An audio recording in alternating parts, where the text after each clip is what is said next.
Highland Queen, the Celtic Blood Series, Book 4. Written by Melanie Karsak. Narrated by Lesley Parkin.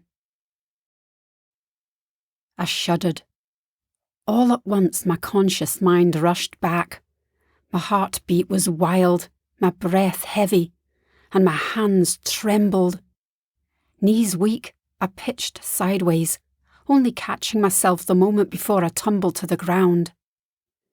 Blood ran down my arms, dripping from my fingers.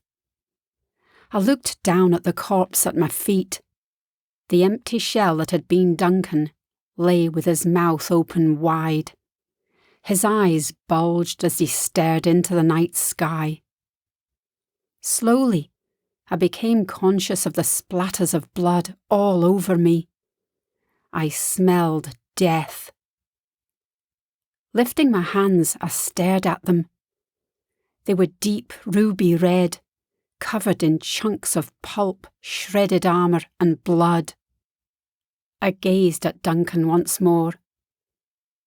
It was over. It was done.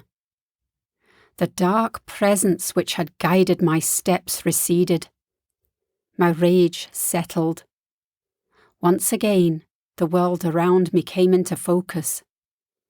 I could smell the mud and the mist. Bodies littered the ground. In the distance, I heard the sounds of men. "Banquo," I whispered, peering into the fog. Pausing to grab Gillicomgain's helmet, I retraced my steps toward the field, following the sounds of the dying battle. Ahead of me, I spotted a small band of men standing perfectly still.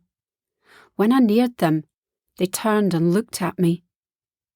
It was the Moray men I had woken from their eternal slumber. Their eyes had taken on the white glaze of death, and they held their broken bodies at weird angles. They turned to face me as if awaiting further instructions. "Andraste, what wizardry have you taught me?" "Thank you, my brothers," I told the men. "Thank you. The deed is done." I raised a blood-covered finger, pointed it upward, drawing magic from the air. Blue light crackled around my blood-soaked digit. "Sleep," I told them, levelling my finger on them. In the air, I made the arcane rune that Andraste had taught me. "Sleep," I said again, releasing the magic back into the ground. The men tumbled down like rag dolls.